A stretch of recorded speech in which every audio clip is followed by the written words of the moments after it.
บายดีมื้อนี้เฮามาเข้าร่วมงานกองทัพประชาชนลาวครบรอบ70 ปีที่เขื่อนอุดมไซเนาะโดยที่เฮาได้อยู่แถวพนักงานรัฐกรเนาะเดี๋ยวนี้กำลังจัดแถวอยู่ขั้นตอนการจัดแถวขบวนบรรยากาศเดี๋ยวจะเก็บภาพบรรยากาศตอนคณะกำลังจัดแถวไปเรื่อยๆเลยเนาะนี่เนาะทันแถวพนักงานรัฐกรแล้วก็ถัดมามันทันแถวน้องๆนักเรียนใส่ชุดชนเผ่าเนาะแล้วก็ทันแถวของครูอาจารย์เยี่ยมสังเกตถ่ายวิดีโอแล้วเราสั่งแก้วเราคืนนะ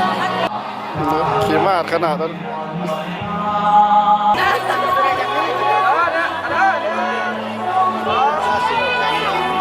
แล้ว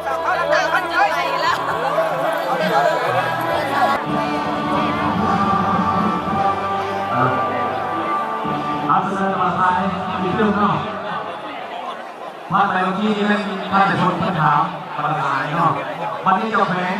เพื่อจะถามกระดาษข้อกำลังจากแต่ละบ้านข่าวว่ามองว่าสนามกีฬาให้เข้าประกอบอยู่ในกำลังของแต่ละจุดเพราะว่าทางกำลังที่ชอบของนี่ก็กำลังพ่อแม่ประชาชนจากบ้านแต่ละบ้านเนาะตอนนี้เนาะ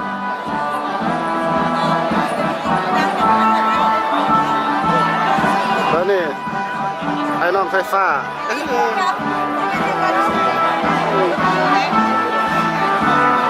ไฟเรียนไฟแม่ไรน้องนอประเภทต่างๆไรน้องนอสรรเสริญแต่งดาวข้าหาเด็กนิดในเกกค่ะและใต้งานของเพื่อนฝรั่งข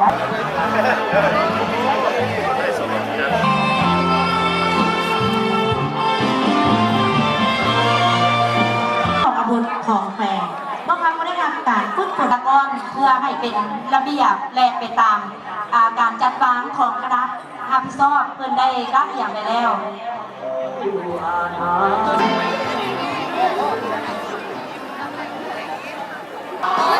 2. น้ำใจรุ่งมันภาคเพียรในการทำงานและการออกในงานเพิ่มตนเองอะไรนี่เนาะก็กำลังไอ้น้องทหาร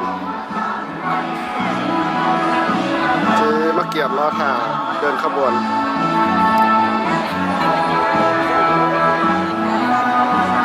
สาวสุดสายตาแล้วปฏิบัติที่การป้องกันศาสตร์ป้องกันความสมบูรณ์ของสุขภาพเรียนปฏิบัติศาสตร์เราเราต้องสร้างไปที่สดใสมีความสุขเกิดขึ้นผ่านก็มีคดีและการสู่พบแต่ละด้านย่างเป็นประจำเพื่อให้สามารถเพื่อไปปฏิบัติที่น้ำอิสระประกอบได้ดีมีความสามารถใหญ่เด้อตัวนี้ใหญ่เลย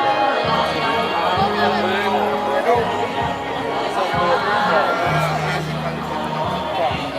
รื่องนี้สอบ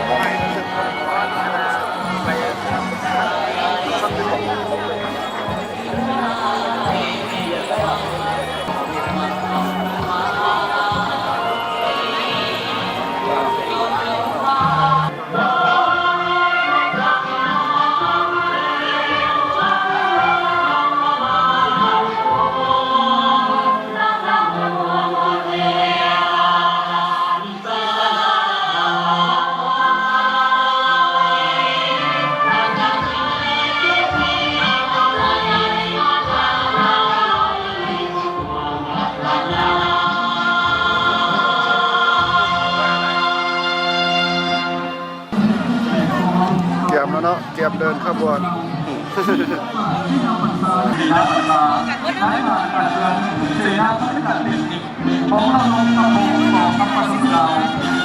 ดว่ากลุ่มเพื่อนบดีที่รีจอนทุกเขตผู้หาประดมก็รวมเข้าสะท้อนบรรทุนสำคัญของชาติครองความประสุระดับชาติภาคพื้นและสากลเราเลยพร้อมกับการสร้างเสกของพลทหารภาคที่ 3เราลบสร้างเสกสร้างตั้งขึ้นในวันที่3 ตุลา 2554มีนาทีต้นก่อนในการทำลายสิ่งกีดขวางเปิดทางภายในและพลทหารพุ่งโจมตีศัตรูก่อสร้างสิ่งกีดขวางและท่วงขวางไปในทั่วทุกท้องถิ่นเพื่อให้ประชาชนหลุดพ้นออกจากการเกิดแบ่งซื้อเด็กน้อยบรรดาเผ่าด้วย เรียนแต่สั้นพบยันอนุบาลจนถึงมัธยมและปี3ปีและระดับต่างๆอย่างท่วมทวง70 ปีผ่านมาประชาชนระดับเราได้เป็นกำลังแห่งตัวป่วงสนและเป็นคันยุงเก้าโมงความสามัคคีปองดองศึกษาอบรมผู้ระดมปวนโซนล้าวประดาเผาเข้าความในภารกิจปกป้องรักษาและสร้างสาพัฒนาประเทศชาติ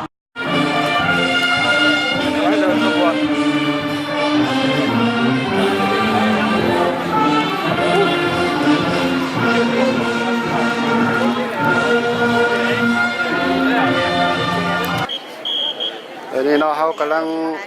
จะได้เห็นไอ้น้องทหารเขาเจ้าฝึกซ้อมกระบอง แสดงการฝึกซ้อม โอ้ยกระบอกเนาะ ถ้าเป็นอย่างบุฟเฟ่ที่ข้างหลังมันโอบเตาหันเตาหันไม่ถามเอาเป็นจำเป็นเนาะถ้าพอไปหนังจะพอขนาดนั้นสมลาเด้อตบมือพร้อมเด้อผู้ใดอยู่ทางหน้าน่ะตบมือพวกท่านเป็นอยู่ทางหลังนี่ก็ทัดว่าจะนี่ถ่ายรูปไป บรรดาท่านที่เคารพในวันนี้เป็นการแสดงของกำลังเราพิเศษทหารเวยกรมใจแสดงมวยของวัด25ไปย่องโยของกรมประชาการทหารเวยส่งมาไปยั่งยืนกรม แสดงโซศิลปะมวยทหารนะ โทษคดี1ใบไปยั่งยืนทั้งประโยชน์ด้วยพักเข้มแข็ง ที่ต่อสู่โครงสร้างตามพวกเราเมื่อถึงแบบเก่าและใหม่ภายหลังประเทศชาติได้รับการทดลองอย่างสมบูรณ์กรมของเราลงสื่อข่าวตัวอย่างในลักษณะประกอบส่วนข้องกับเราลงกำลังเราลงที่สำหรับสื่อข่าวมีพระบทบาทเป็นกำลังประจำการสู่รบเป็นกำลังนักแรงเคลื่อนไหวเหตุหน้าที่การเมืองมีการประกาศก่อสร้างข้าขาดประชาชนและมีมูลเชื่อความสามัคคีในการสู่รบพิลาอาหารย้อมเสียสละเลือดเนื้อเพื่อภารกิจปฏิบัติมีหน้าที่ฝึกแอบทำเนียนมีสร้างสปอร์ตเล็กๆในการเตรียมพร้อมสู่รบและสู่รบดีไซน์ในทุกกรณีและได้ประกอบส่วนปรับปรุงโครงสร้างตรงกลางตามหน้าที่หน้าที่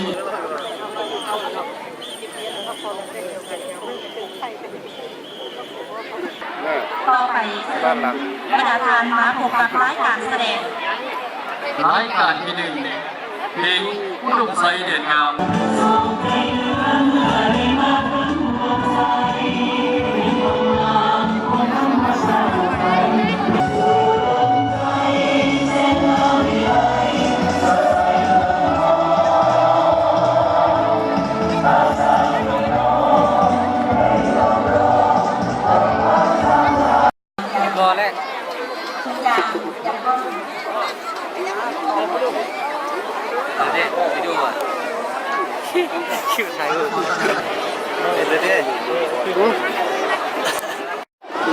บรรยากาศการส้มนักดนจ้องเนาะผู้ส้มทั้งลุม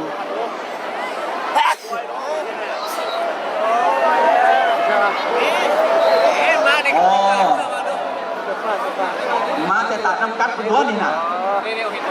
ประธานพ่อแม่พี่น้องการบินอันนี้เนี่ยจะการก่อสร้างของสร้างสายเป็นเรื่องไปแสดงความสามารถ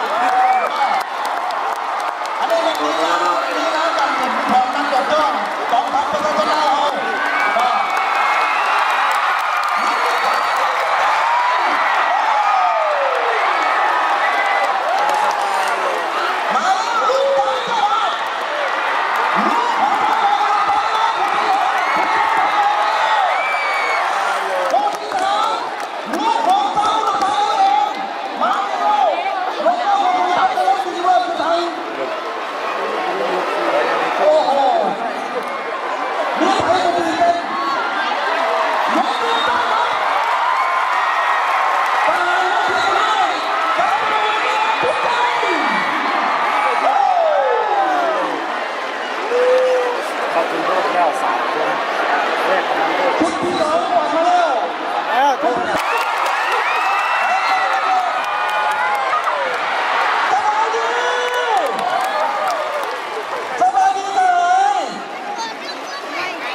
สบายดีน้องรักพี่ดาสวยงามที่สุดเก่งที่สุดก่อน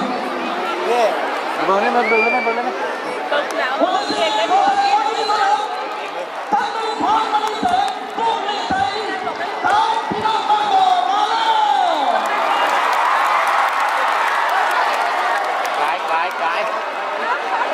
โอ้โหสุดยอดเล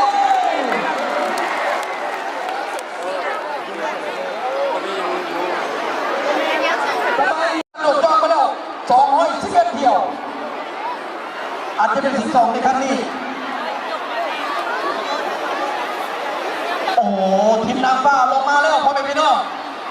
เมื่อกี้เป็นผู้สายบดมาบันทึกมือนี้ที่บินได้ขนาดไหน94 ครั้งขอแสดงความยินดีกับทหาร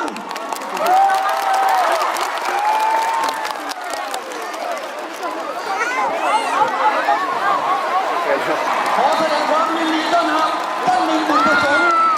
แก้วพรหมา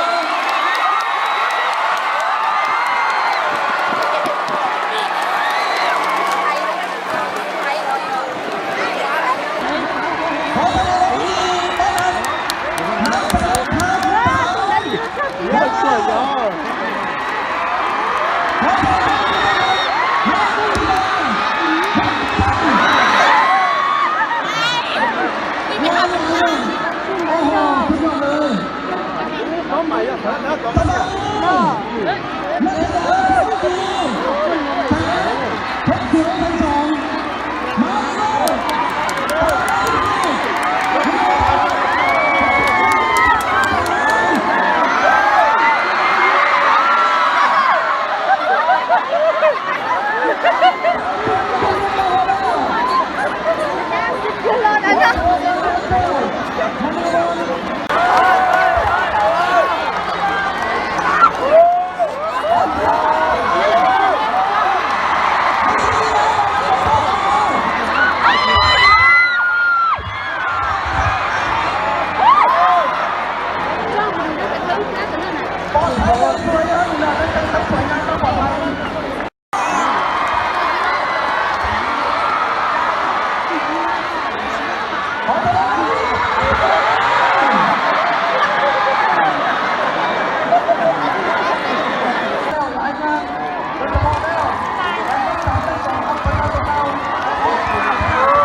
ขอเชิญรับต่อไปจากตรงนี้ขอเชิญคณะกรรมการปกป้องทั้งคณะกรรมการทีมงานเข้ามาดูตรงหน้าเวที เป็นจังไดงานครบรอบ70 ปีวันสั่งตั้งกองทัพจบลงไปแล้วเนาะเขาก็จะกลับคือกันสำหรับคลิปนี้เขาก็จะจบกันเพียงเท่านี้บ๊ายบายสบายดีไปพบกันใหม่เด้อคลิปหน้ากดอย่าลืมติดตามด้วยบ๊ายบาย ผมจะไม่ได้ถ่ายเวทีเลย